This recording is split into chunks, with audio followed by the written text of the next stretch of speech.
Good evening, everyone. Welcome to this latest in our Beer and Brexit series. It's a massive Jacob Rees-Mogg, who's just come hot-footing it from the House of Commons, where the vote's taken place, of which more anon. Jacob, I'm sorry, it's not quite champagne with Boris and co. I believe you enjoyed last night, but I hope you enjoy yourself anyway.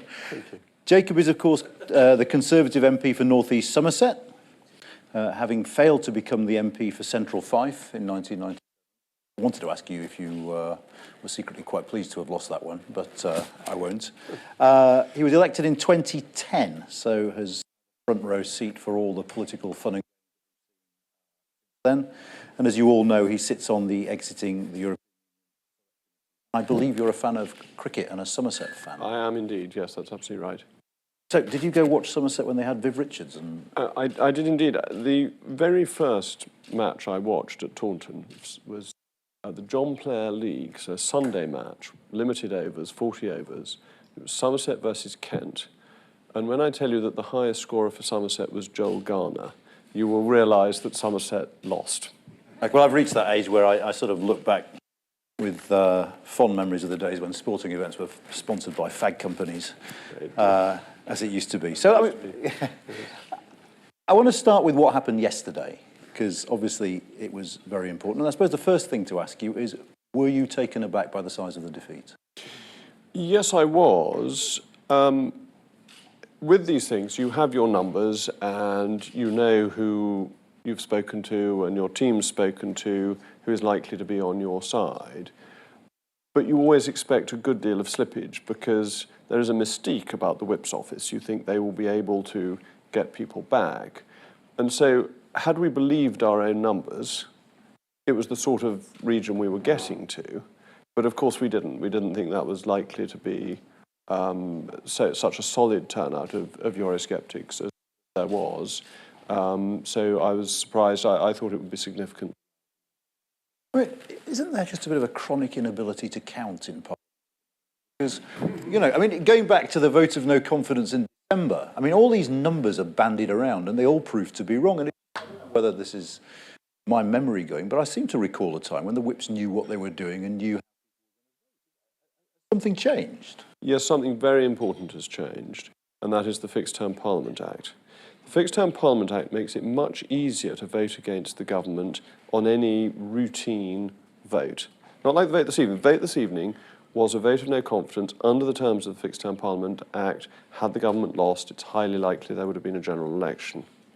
But all other votes are not any longer votes that could create a general election. If we were operating prior to 2011, the government may well have made yesterday the confidence vote, which would have faced people like me with a real dilemma. Do we vote for a deal that we think is terrible, or do we vote to bring the government down, lose the whip, and leave Parliament? It's quite a serious dilemma, which has been taken away, and that, I think, has affected the ability to count because people are much freer than they were prior to 2011. Well, I have to ask you this as a follow-on then. We did our podcast with Michael Heseltine last week, and one question we asked him was, which do you fear most, Brexit or Jeremy Corbyn as Prime Minister? And he made the most remarkable face, I have to say, at this point in the conversation and couldn't quite bring himself to answer for a while. So, which would you rather, Jeremy Corbyn as Prime Minister or us leaving... Well, which would you fear most, Jeremy Corbyn as Prime Minister or us leaving the European Union under the terms of the deal negotiated by Prime Minister May?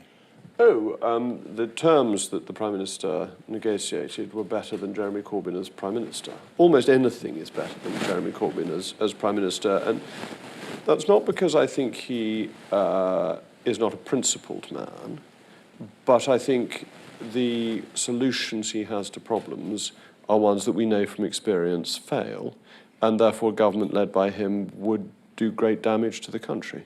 Okay, I mean, for the record, Michael Heseltine said Jeremy Corbyn would be his preferred option because it's only for 5 years, whereas Brexit is forever. But there we go. Shouldn't the Prime Minister have resigned after losing that vote? I mean, Fixed Term Parliament Act notwithstanding, it was the signature part of her premiership, the only part of her premiership, really, to all intents and purposes. Well, as you know, I put down a motion of no confidence in her with others last year, at the end of last year, which I lost. And I thought, and the reason I did it when I did, that was the last chance to change a Prime Minister before Brexit. That at that point, there was still a chance of getting a new leader in by the sort of first week of the new year. And with a period over Christmas where nothing much happens anyway, certainly Brussels isn't doing very much, and that you could afford that amount of time. I think for a Prime Minister to resign with, 70-something days left before Brexit would be quite irresponsible, that most of that time beaten up by the Tories electing a new leader. So you would have no direction, no ability to negotiate. You would have an interim government unable to command events, and therefore I think she was right to stay. Though a cynic would suggest that this Prime Minister has no direction and no ability to negotiate, so what is there to lose? I mean, a cynic would say that, but I don't know such difficult and trying people as cynics. I only know decent, honourable and kindly people. OK, we shall move on then. What do you think Mrs May should do next, I mean, with regard to Brexit? Well, we know what she's doing so far. She's arranged to speak to Jeremy Corbyn and to Ian Blackford, which is the right thing to do, because it's what she said she would do, and to have discussions cross-party is an offer worth making. It won't get very far. What she needs to do is to look at the numbers you were talking about counting. The thing that really strikes me is that the majority against the government was 230. The number of Eurosceptic MPs who voted against the government was 111, plus the DUP 10, it's 121. If you swing 121 votes over, the government wins by a majority of 12. To get her business through, the Prime Minister needs Nigel Dodds, the ERG, other Eurosceptics, not the Labour Party. And therefore, how does she get us on board? Well, that basically relates to the backstop. The backstop is the worst part of the withdrawal agreement. It's not popular with pro-Europeans, particularly. It's not something they've gone to the barricades for. They have different objectives. So what she needs to do to get her deal through, or a variant of it, is to see what the RG, DUP want and go to Brussels and say, look, I think I can get this deal through if we get rid of the backstop. That would be the next best option. And that might suit the EU as well. But what if she went the other way? That is to say, rather than going more in the direction you favour, going more in the direction that the Labour Party favours by actually embracing more in terms of a customs union, possibly dabbling with aspects of the single market she isn't yet. She could rustle up the votes that way, couldn't she? Well, I don't think she could, because you're then talking about getting 116 Labour MPs. But it's more than that, because you would find that more Conservative MPs voted against the deal if it got any softer. So the Prime Minister would end up having to get the deal through with more Conservatives voting against than voting in favour. There's no way to lead a political party or a country. So I don't think that's a realistic option for the Prime Minister to take. So in the end, what you're saying is she's doing the right thing by consulting Jeremy Corbyn and the SNP, but then she could go away and do exactly the opposite of what they will advise her to do. Well, I'm not sure that Jeremy Corbyn will give her any very clear advice anyway. And this is not unreasonable. The job of the opposition is to oppose. It's not the job of the opposition to make the life of the government easy. And Jeremy Corbyn has tempered his policy to make it as difficult as possible for the government. I would be very, very surprised if he went in to see the Prime Minister and said, here's the answer to your problem, you do this, you'll have 245 Labour votes, and Bob's your uncle. The SNP doesn't tend to do that either. So I think it's right to consult, it's right to discuss, and miracles do occasionally happen, but I wouldn't hold your breath for a cross-party solution. I think the option that is being considered in government circles is more, can they do a deal with Hilary Benn and Yvette Cooper? And I think they will quickly realise that the numbers just aren't there. That may get them on a really, really good day to 30, 35, but then there are 121 against them. So it simply doesn't shift enough votes into their column. And one of the interesting things about yesterday's vote was how few Labour MPs backed the deal. Because if you're a Labour MP, there is no point in backing the deal when the majority is going to go down from 230 to 228. You only want to back the deal if your vote is pivotal. And with the numbers as they are, the Labour votes aren't going to be pivotal in the Yvette Cooper, Hilary Benn camp, and therefore it's hard to see that it's worth them doing it in the first place. Did you get the sense from some of your colleagues, I mean, I certainly did over the last couple of days, that this was basically a free hit? Everyone knew she was going to lose. It didn't really matter. Everyone knew that she was going to bring something back, and they could treat that as the serious vote. So in a sense, this was just a sort of letting off steam exercise for a lot of people. They might have been slightly taken aback by the scale of the defeat they inflicted upon the Prime Minister. But do you think there are colleagues on your benches who actually are now looking for an excuse to change their mind and vote with something that looks like this? A number of people who were in the division lobby last night were very, very reluctant to be there. As one friend of mine said to me, he didn't go into politics to vote against a Conservative government. It's not what any of us wants to do. And so I think it's not a free hit in that sense, and that nobody wanted the scale to be as large as it was. They wanted to win, but they didn't want the scale to be so large. But equally, people didn't want to end their political careers and look back and say, I voted for a deal that I thought was terrible, or I abstained on the biggest issue in my political career. And therefore people were driven through the lobbies, not because it was a free hit, but because the logic of their position compelled them through the lobbies, some cases very reluctantly. What some people have tried to do, I mean, Boris Johnson was at it yesterday, is sort of link the scale of the defeat to the Prime Minister's ability to renegotiate with Brussels. Now, you could spin that one of two ways, couldn't you? What Boris Johnson said was, it's a massive defeat, that strengthens her hand in negotiating with Brussels. I rather see it the other way, which is if she'd lost by fewer, she could have said, we're within touching distance. Actually, if you give us concessions now, we can get this over the line. Because at the moment, Brussels looks at the number 230 and says it doesn't really matter what we do. But you always need to look at the swing, don't you? Mm-hmm. And the swing is 115. Yeah. And the swing is the Eurosceptics who were voting against the deal. We're slightly more. And I haven't included the Eurosceptic Labour members, so Kate Hoey and so on. I haven't included them. So the argument to Brussels must surely be, if I can do something that is in line with the thoughts of those 120, I really can get it through. It's there. And that, I think, is, in a way, easier than had it been a loss of 100, where you had had the most determined opponents purely rebelling, rather than it being so broadly based. I mean, we'll come back to the backstop. I was actually hoping to spend most of this time talking about politics, but I suspect we're going to have to talk about the details of the backstop and stuff. Yes, I do a fortnightly podcast, the Moggcast with Conservative Home, and Paul Goodman says to me at the beginning of almost every one, once again we're going to have to talk about Brexit. I'm afraid, however much one tries to avoid the subject, it is difficult under current political circumstances. No, absolutely. Are you worried that your party might split over Brexit? I mean, particularly if the Prime Minister decides to try and dabble with a softer form of Brexit. I know you don't like the soft hard, but with a permanent customs union or something like that. Are you worried that that could have really serious consequences for the Conservative Party?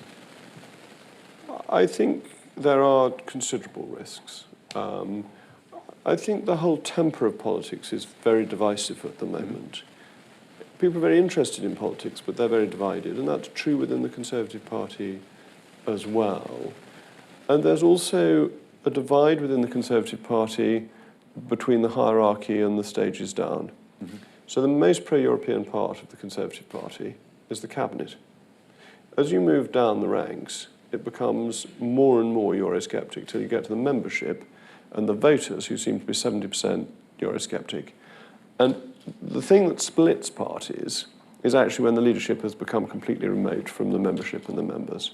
And yes, of course there's a risk of that if the Prime Minister were to go down and let's stay in the single market and customs union approach, because the only countries that are in both the single market and the customs union are members of the European Union. So it wouldn't be Brexit in any sense at all. But, I mean, paradoxically, I mean, off the top of my head, if you look at the sort of recent history of the Conservative Party, your most successful leaders, either the ones that win elections, have been the ones that have been the least Eurosceptic, haven't they? I mean, when you went through that period in the early 2000s, when you were campaigning against... I mean, Margaret Thatcher won 3 elections in a row. Well, let's talk post-Thatcher. But that you take out... But that's when the division really made itself felt, wasn't it, after Maastricht? Or during the Maastricht debates? Well, Maastricht was very important in that, but Margaret Thatcher was a very Eurosceptic leader. What's the first thing she does in office? She says, I want my money back. that it's already an issue then. It splits the Labour Party at that point. The Conservative Party is broadly pro-membership of the common market at that stage, very much more limited organisation. But the Prime Minister, Margaret Thatcher, when she was Prime Minister, is much tougher on Europe. So, no, I think our most successful leader has been most Eurosceptic. And interestingly, David Cameron was much more Eurosceptic in campaigning than he was in government. And the consequences followed from that. So, okay, I mean, the moment's arrived. I mean, could you vote for any sort of withdrawal agreement that contained the backstop? No. The backstop is very difficult territory. Why? First of all, no end date. I can live with the European Court of Justice having some involvement in citizens' rights for 8 years. I don't like it. I wish it weren't there.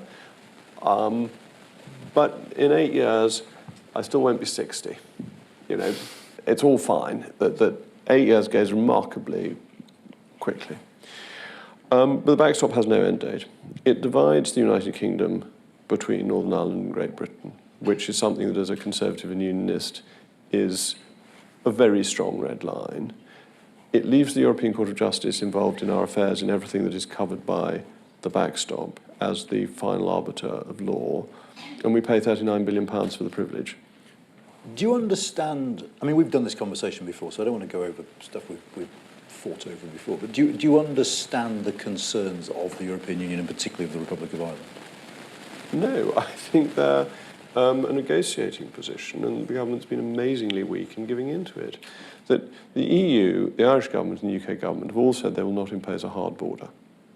And that's, but there will be differences, and it's silly to pretend there will be no difference once we've left the European Union. The whole point of leaving is to be different. But excise checks take place remotely from the border.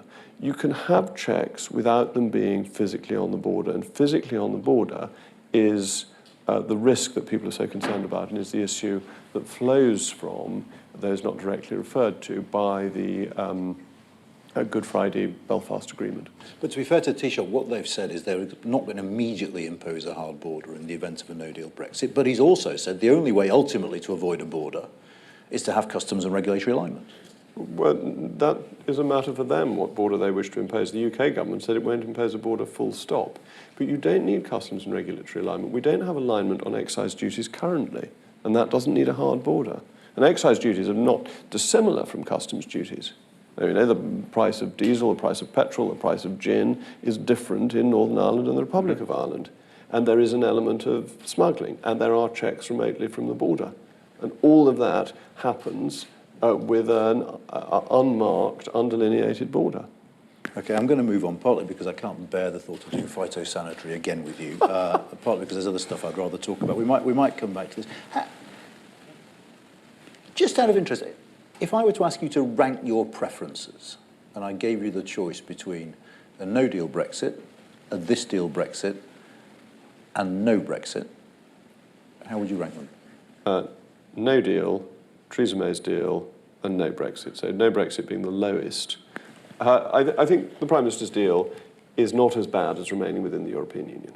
Okay, because some of your Eurosceptic colleagues have said they think it's worse. Yes, I don't think that's right. I think that although you lose say over some of the laws that would apply to you, the laws would only apply to you in a much smaller area, and that there would be no continuing payment after £39 billion had been paid, and the other issues, the fishing issues and so on, would revert back to us. So I think her deal is better than remaining in the EU.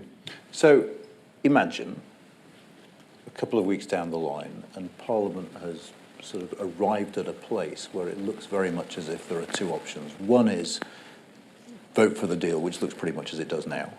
And the second is that there might be a majority for another referendum. At that point, would you reconsider and support the deal? You're beginning to sound like the Chief Whip. Thank you, I think. Yes, for the record, I think very highly of Julian Smith. I think he has perhaps the hardest job in British politics and does it with amazing diligence and unbelievable good humour when he must find some of us very trying to deal with. But he's a very particularly me, but he's a very patient man. The law is in place for us to leave without a deal. And changing the law in spite of recent developments in relation to the Speaker and in spite of what Nick Bowles is trying to do is very hard. And so how do you get a referendum in between now and the 29th of March? Particularly when there's quite a number of Labour MPs who, even if Jeremy Corbyn changes his mind, are not at all keen on a second referendum because they represent seats where 60 to 70% voted to leave. I agree with that, but hypothetically, if that was the choice you were confronted with, where it looked like they could somehow get a majority together, maybe Corbyn's whipping his people to back a referendum, unlikely, I know. Look, this is the most boring answer, because I do answer hypothetical questions, because they're very often the most interesting questions. But this one, I think, is so unlikely to occur that I'm going to dodge it and simply say, under those circumstances, we leave without a deal, because that's what the law says. We're going to do a little bit on the withdrawal agreement now. Firstly, would you accept the fact that the notion of a Brexit dividend is fantasy? No, I've never accepted that. I think that we make a net saving of £20 billion a year, a figure that would be very likely to rise in the next multi-annual financial framework, and that we get economic benefits from being outside the common external tariff and having to apply the non-tariff barriers that the EU requires, which is the real benefit, actually. But, again, I don't want to get into our former conversations about forecasts, but do you not accept that in the short term at least, there will be some disruption caused by a change to our trading patterns while we adapt to the fact that actually we're having to trade with some people in a different way than we traded with them before. It'll become harder to trade with the European Union. We'll lose access to all those EU trade deals. So in the short term at least, isn't it not conceivable that the aggregate economic impact on the economy is going to outweigh any putative saving from budget contributions? I think there's a huge advantage from immediately lifting tariffs and non-tariff barriers on goods that we don't produce in this country, which you do on day one of a WTO Brexit. That on WTO Brexit, if we're not in any negotiations with the EU at that point, you know perfectly well that we either have to put our tariffs up on the EU or reduce them on the rest of the world. You can do things with a first-come, first-served quota that means you can carry on broadly as you are. It's not necessarily either a big cut or a big rise. So that's something that we could put in place. The trade deals that the EU has with the rest of the world are very easy to novate. That Liam Fox has been working on this. That a very small number of them make up the bulk of the value. So I think the top half dozen are 80% of the value, but you need to interview Peter Lilly to get the precise figures. And then what happens with the EU? Well, with the EU, goods coming in, nothing changes in the short term because there are no facilities in place to make any changes. And with goods going out to the EU, we have to be treated as well as the EU treats anybody else. And anybody else with whom it doesn't, on WTO basis. Yeah. But that includes the United States, which does great. But it has a series of arrangements with the United States. I mean, the EU has a series of bilaterals with the United States. These are the technical bilaterals. It's got 100 with Russia. But these are, half of them aren't actually to do with trade. They're to do with relationships beyond trade. And those are pretty routine. It would be very surprising if those arrangements didn't go into place almost automatically, because unless both sides were trying to be hostile to each other, it seems unlikely that the EU would treat the UK worse than it treats Russia. So it has an obligation to facilitate trade under the WTO. And if you take Ireland, for example, Ireland checks physically 1% of non-EU imports. I think we all have this vision that there are lots of men with peak caps checking every container as it goes in, and that doesn't happen. The checks are nowadays pretty minimal. And it's interesting, I spoke to the head of the customs for a major importer. And once you're a established and trusted trader, who are the people doing the bulk of the trade, you pay your customs duties as you pay VAT at the end of the month with a single return and a check, and that your goods flow in, and actually if you have a problem, you report it to the authorities because your relationship is worth much more than not doing so. interesting example he gave me is that a consignment of their goods turned out to be a consignment of sand, that the container had been filled with sand and the goods had been stolen. And they reported this to HMRC and were able to work out precisely on the tracking where the lorry had stopped long enough for the switch to have been made. So trusted traders are doing this around the world already, bringing goods into this country, into the EU therefore, from all around the world. So no, I think the scare stories are much overdone, and that trade processes are already very smooth and sophisticated from outside the EU. I know I said I wouldn't do this, so I apologise, but I feel I have to. Ireland doesn't export much in the way of livestock or animal-related products from outside the EU, which partly explains why there are so few checks. But if you're talking about UK, Ireland, there's an enormous amount of it. And there you're going to have checks under those same WTO rules. Everything that goes from Great Britain over to Northern Ireland is checked already. So that already happens. But so a lower proportion that would be the case if there's no extra check. Within Ireland, the island of Ireland itself, yes, you would have to have checks, but you don't have to have them on the border. That if you take Rotterdam, these checks take place 12 miles away from the border. So you don't have the hard border issue, even though, yes, you do have checks. But actually, if you speak to farmers, there are quite a lot of checks on animal movements regardless of whether you're moving them from Somerset to Gloucestershire. There are still checks. Indeed, I was speaking to a sheep farmer who had to make regular reports on moving sheep from one field to another. So this area of life is very, very heavily bureaucratized already. Are you worried at all that the Leave campaigners have overpromised in terms of the benefits we'll get from leaving the European Union, and that there might be a sense of disappointment if those benefits don't all materialise immediately? I mean, there was a campaign. I mean, it's the nature of campaigns, isn't it? I think the electorate understands what campaigns are about, and that they are about explaining to people what may happen. And that if you look at what the Leave campaign said, it said things that were inevitably the best gloss it could put on the information that it had available, and the Remain campaign put the worst gloss on the information that it had available, and people made a decision on that. But interestingly, the government has made £350 million a week available for the NHS, which I think was very important because it was a major promise of the Leave campaign. And I think people expected that to happen. The effects of leaving will be both short-term and long-term. They will extend for many, many years because the evidence is that freer trade does boost economic activity. And there's also the issue with over-regulation and our ability to have a more sensible regulatory system. So no, I don't think there's mass over-promising. But I absolutely accept that, as with all campaigns, the Leave campaign put as good a gloss on its information as it could. If you were ever Chancellor of the Exchequer, would you believe the forecast that your officials gave you? Oh, well, Nigel Lawson didn't, who was a very splendid Chancellor of the Exchequer. I spent my business life looking at forecasts, and looking at forecasts on a company level, which is obviously much easier to do than on an economy level of earnings per share. And they never get it absolutely right. I mean, to be fair to them, I don't think they ever claim they do.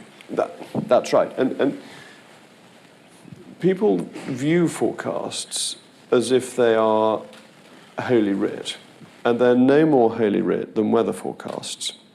And there's a brilliant speech by Andrew Haldane, Chief Economist of the Bank of England, that explains some of this. And it's, I think it's about 18 months ago, maybe a bit longer ago than that, but it's well worth looking up. It's on the Bank of England's website of speeches. And he goes through why did none of them really predict what was going to happen in 2008. And the answer is that forecasters are very good at saying next year will be broadly like this year. What they're very bad at doing is saying that there will be a fundamental change. They don't tend to spot those. Some forecasters get it much too early. So I could point to books I've got of people predicting the financial crisis from about 2003 onwards, because those sorts of timings of inflection points are very hard to get right. And then the bulk of forecasters, frankly, it's much safer if you want to keep your job to say that the economy will grow by between 1.5% and 3%. Because most years that'll be broadly true, and everyone says, oh, good, he's done very well. He's in the top 100 forecasters in the country. And you've got to be a very brave forecaster to say, oh, here's an inflection point, and I'm going this way rather than that way. But this Brexit question is slightly, I mean, seeing as you mentioned weather, my colleague Jonathan Portes wrote a wonderful article in which he said the difference between short and long-term economic forecasts is like the difference between weather and climate. Short-term economic forecasts are notoriously unreliable, and it's, as if you turned on the telly in the morning, it says it isn't going to rain. You'd probably pack an umbrella anyway because, it's a 50% chance they're wrong. There is a huge body of evidence to suggest that something's happening to the climate. And he says that is more like the long-term economic forecasting that was used by the Treasury, by the Bank of England, to predict the medium-term impact of various sorts of Brexit. Do you have more faith in that kind of? No, I don't. I think that actually long-term economic forecast has an even worse record than short-term economic forecasting. This isn't an economic forecast of how well the economy does. Yeah. It is simply of the impact. I think there you're looking at what the economic policies are, and it's much more a judgment. And it's very hard to make the causal links that, I'm an ardent Thatcherite, it won't surprise you to know.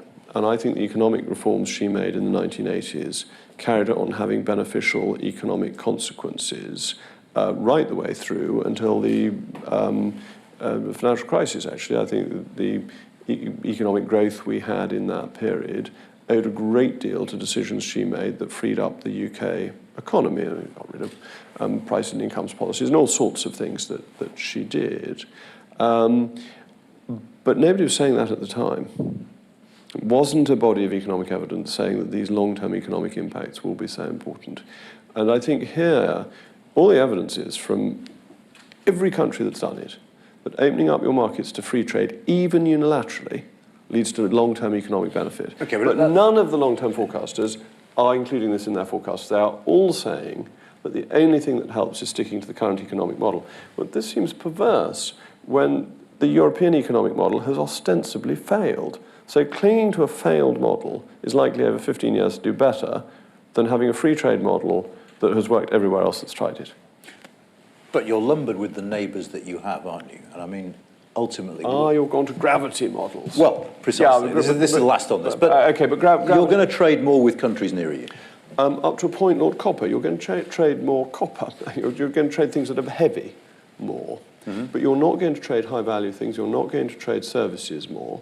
Services are much more global of the services that trade internationally. Therefore, haircuts and restaurants don't trade, but software services and financial services do. And those really aren't susceptible to gravity models. Cement exports, yes, of course they are, because the cost of transporting is disproportionate to the value of the commodity. But gravity models have been very unsuccessful. Okay, I want to move on now because we could spend ages on this. One other aspect of Brexit is you're a Conservative and Unionist party member. Are you not worried that a no deal would risk the future of the Union? I say this because there was a poll by Lucid Talk in Northern Ireland that showed that support for a united Ireland would shoot up in the event of a no-deal Brexit. Well, there have been a number of polls in Northern Ireland, and they're not conclusive as to what is happening. The DUP, who I think know the Northern Ireland political scene much better than I do, aren't of this view. They strongly feel that the unionist community, who they represent, is very much on side with what they're putting forward. Well, the part of the unionist community. Yeah, part of, but a big part. And they obviously are very committed to the union.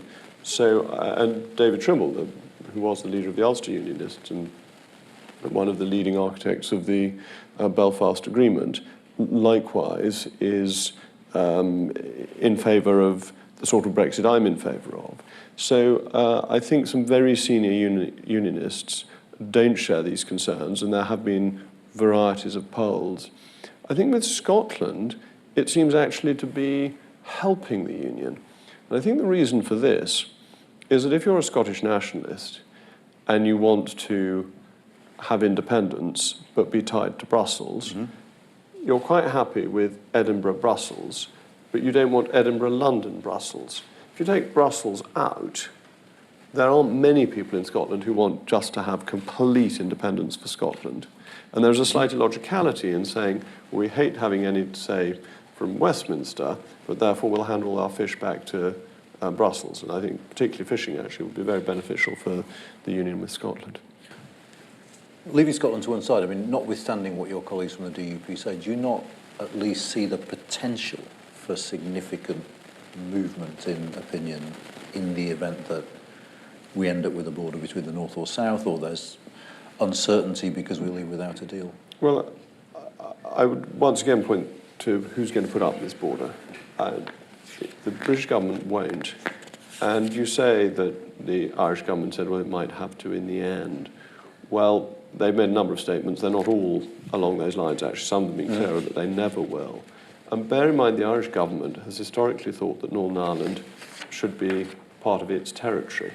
It's a really, really hard thing for an Irish government to put up a border between Northern Ireland and the Republic of Ireland. It's politically very difficult for them, even if ordered to by the European Union. And the European Union has made it clear it won't. President Juncker went to the Irish Parliament and said he wouldn't. So then there's the uncertainty of the no deal. Well, again, if we leave on 29th of March, we've left, and that is certainty. I think When did you start saying if? Well, it's always if until it's happened. Well, no, I think the last time we did this, you said when. Well, yeah. That's what the law says. So just curious. Oh, it was just a slip of the tongue. Okay. I'm not, so don't read too much into it. Too late. Okay, I want to come back to politics, actually, because that's really what I wanted to focus on. And one of the things about Brexit is it's doing funny things to our party system, isn't it? Because one of the things I felt today, watching the Conservatives stand up in defence of a Prime Minister they'd humiliated yesterday, was just what obvious relish people like Anna Soubry took in being back with their mates, being cheered by their own benches, because actually Brexit has changed all that and it's cut through parties. Now, would you accept that it's causing enormous strain within the Conservative Party? Oh, it causes enormous strain within all parties. You see this, I mean, the Labour Party has pretty much a north-south split in terms of Brexit, particularly in terms of its voter base.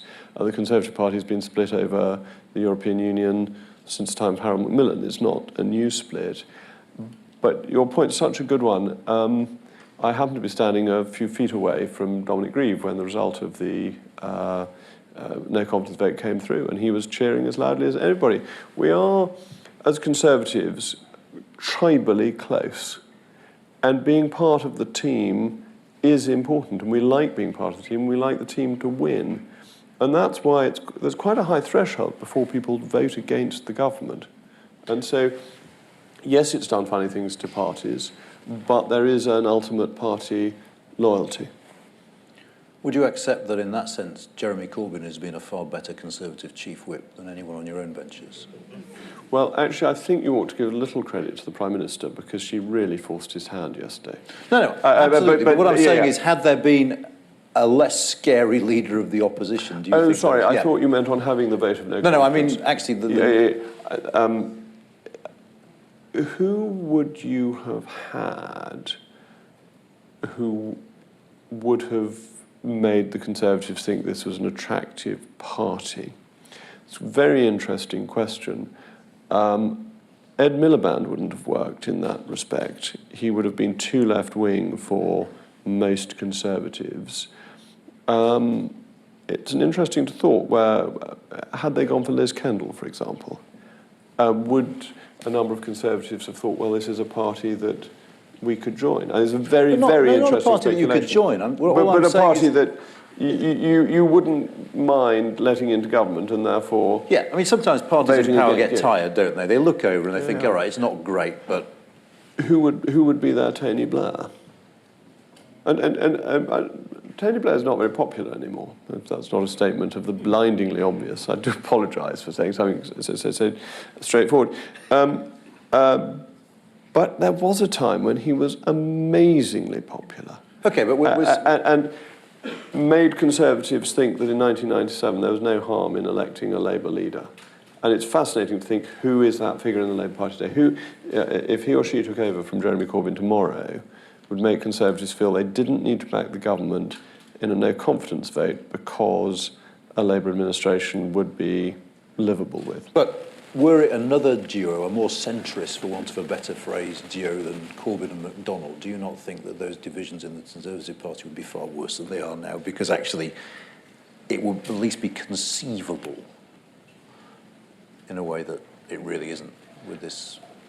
I think there's truth in that. I think the other thing is worth bearing in mind that Jeremy Corbyn has consistently been a Eurosceptic. And as far as one can tell, Jeremy Corbyn hasn't changed his political opinion on anything for his whole political career. He's the most consistent man. And he was always in the division lobby with Bill Cash against extensions of the power of the European Union. A journalist friend of mine looked up his speeches on the customs union from early in his parliamentary career, and he was more antagonistic towards the customs union than even I am. There's quite a record of that. And so when you look at a vote of confidence as tonight, if you're a pro-European, you're saying, do I want to leave Europe led by Theresa May, or do I want to lead Europe led by Jeremy Corbyn? And that's not a very difficult question. Another leader who might be saying, well, actually, we should stay, you're quite right, could have peeled off people to feel it was safe to vote against the government in a no-confidence vote. I asked Nicky Morgan this question using you as an example, but I have to ask you, given the shock that Brexit has been to our party system, do you politically feel closer to Ken Clarke or Nigel Farage? I think on balance it remains Ken Clarke. This is partly the pull of the tribe that we are in the same party, and UKIP is a different party, and since he's left is a very problematic party. But Kenneth Clarke, when he was a minister in the 80s and 90s, did very conservative things. Other than Europe, he was a very Thatcherite minister.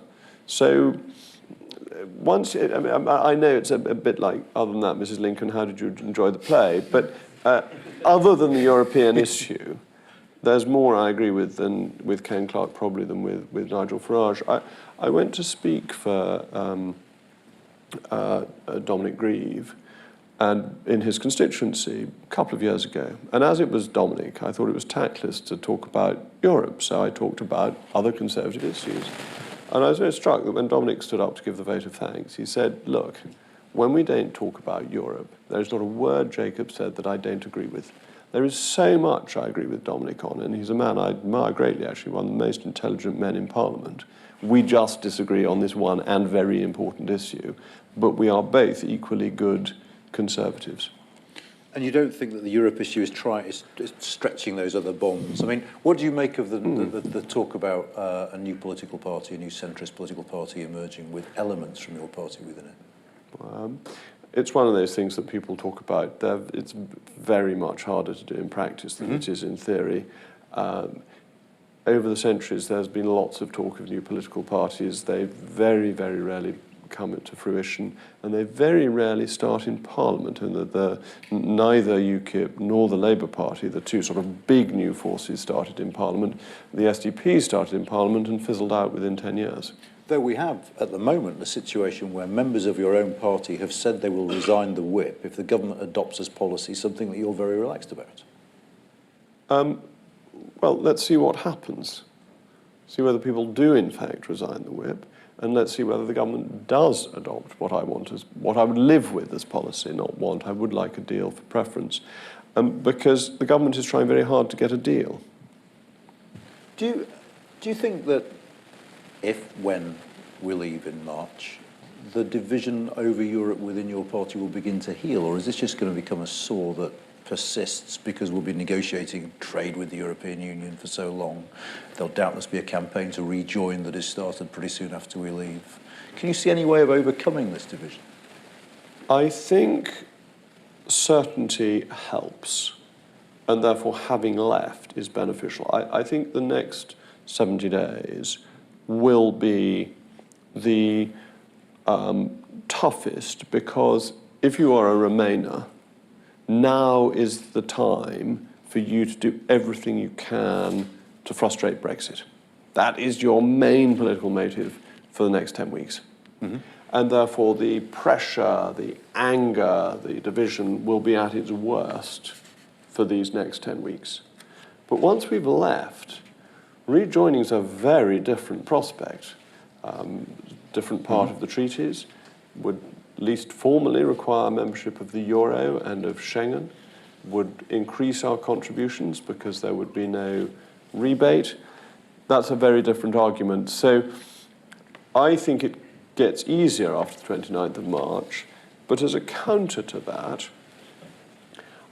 and I'm sure people in this room have found it as well, that in some instances the relationships people have been soured by differences on Brexit. I did a little programme with Channel 4 News with Alistair Campbell, who is much more charming than I had expected him to be. I enjoyed doing it with him, but we met this man. It was very, very sad. He was a surgeon and married to a German lady, and he had told her that he'd voted to leave and the marriage had come to an end. And you just thought, good heavens, that this has had a really profound effect on people's lives, and one that isn't easily mended. And there will be cases of that, I hope not often as serious as that are hard to mend after the 29th of March. If you saw compelling and sustained evidence that public opinion had turned against Brexit, I mean, I think the poll of polls now is 54-46 against, so it's still quite close. But if, say, the polls were doing 60-40 or 65-35, would you think we should have another vote before we left, or would you reconsider? No, I think we have to leave. That we have to respect the first vote before you get into a second vote. I think if you have a second vote, which is a legitimate thing to have at some stage, it's on rejoining. I think to say, oh, the opinion polls have moved a bit, therefore let's test the water again, is like saying after a government's been in office for a year, the polls have moved against it and therefore we must have a new general election.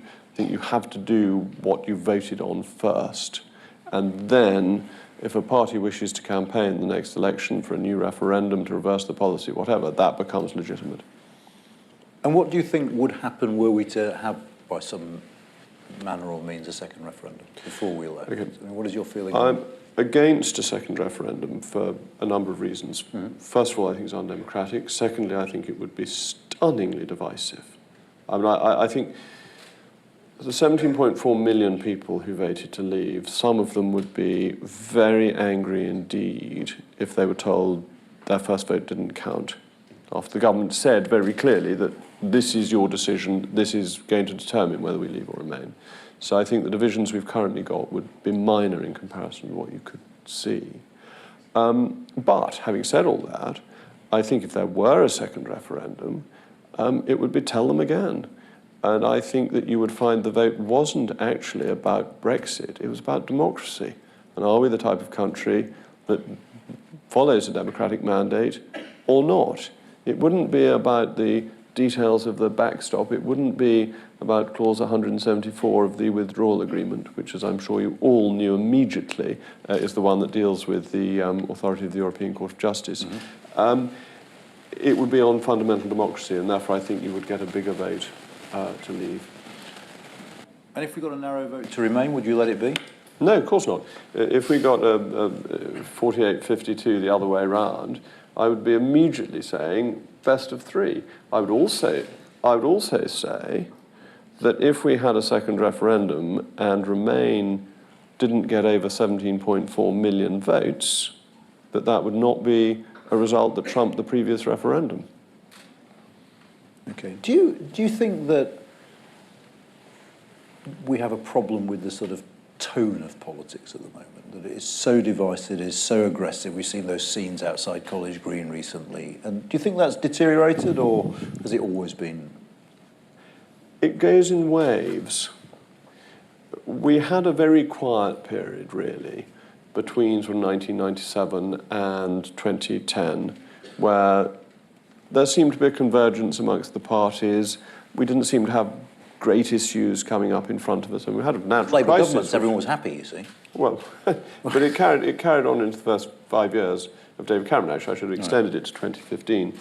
And it looked as if politics was not as forthright as it was. And of course, though you say it was Labour government, part of this was achieved by Tony Blair moving into as many Conservative positions as he could, at least before the 1997 election. It changed a bit afterwards.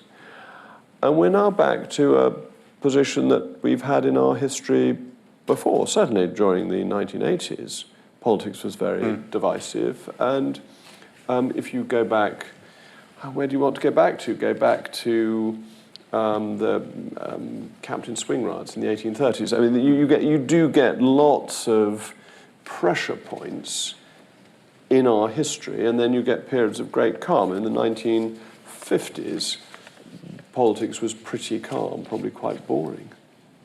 What are the main lessons you learned from the referendum in terms of what we need to do in Britain in terms of public... I mean, beyond the obvious, leave the European Union. Some people have drawn lessons about the left behind, about the north-south divide, about intergenerational fair, about all sorts of things. What for you have been the major policy lessons? I think the left behind is the key argument. I think as a Conservative, we need to learn from our history. And what Disraeli's great success was, and really helped the party win elections for generations, was that we were concerned about what he called the condition of the people and making sure that people's lives got better.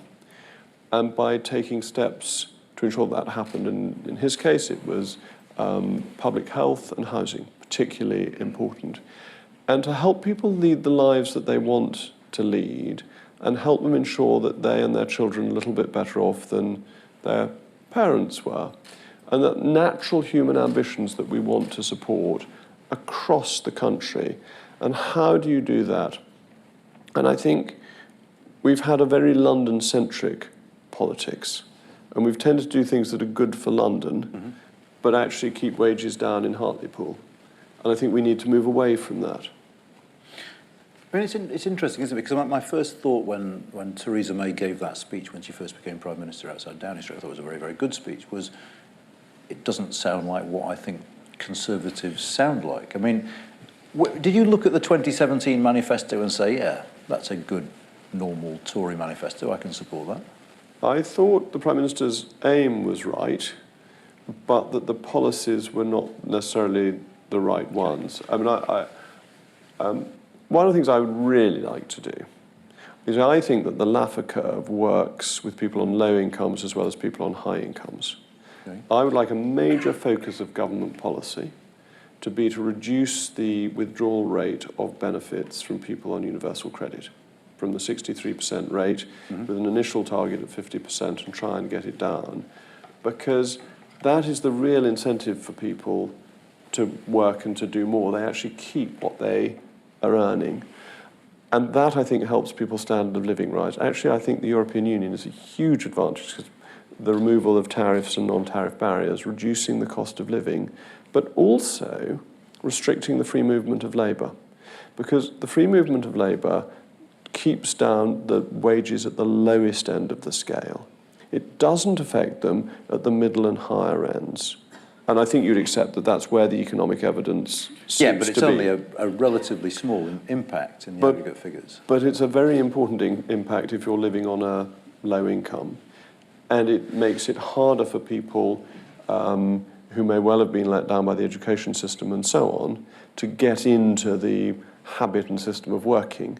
And if you combine that with a lower rate of withdrawing benefits, you give people the support and a financial incentive to be in work and to be more successful. And I think that's really important, and I think it does require leaving the European Union and the restriction of free movement.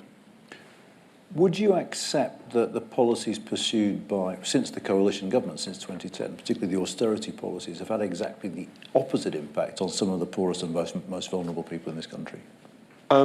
No, I don't think that's fair. I think there have been problems with rolling out the universal credit.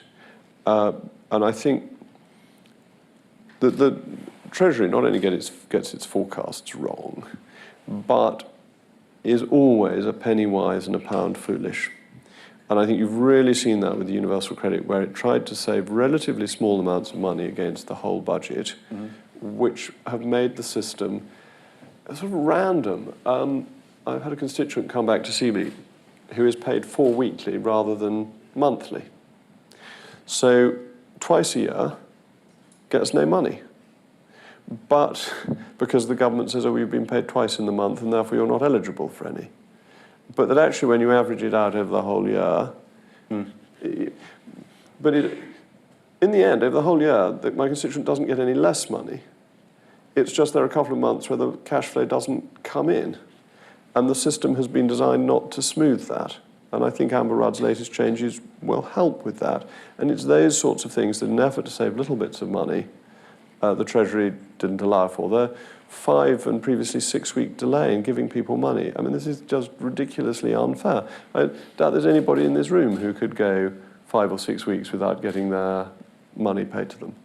It's just not reasonable. And that, I think, is the fault of the Treasury. But isn't it more systematic than that? I mean, there's a report from the Equality Commission that said that since that tax and welfare reform, since the Tories took over in 2010, will reduce lone parent income by as much as 20% by 2022. Well, but this is assuming that people aren't getting into work. And as you know, and this is, I'm afraid, the one slogan for the evening, the best way out of poverty is into work. And you look at the phenomenal success in encouraging people into work, which has been extraordinary and much more than anybody expected. And that really does help get people out of poverty. But even granted that, at the same time, those who aren't in work are getting hit by having their benefits removed or reduced. That's not dealing with the injustices of society. Well, part of it is the incentive to, I mean, the penalties are there to incentivize people to be in work. Would you not accept that that red bus, the famous red bus, was as much an anti-austerity bus as it was an anti-EU bus? The red NHS on the side, that was the subliminal message of that bus to many of these people, wasn't it?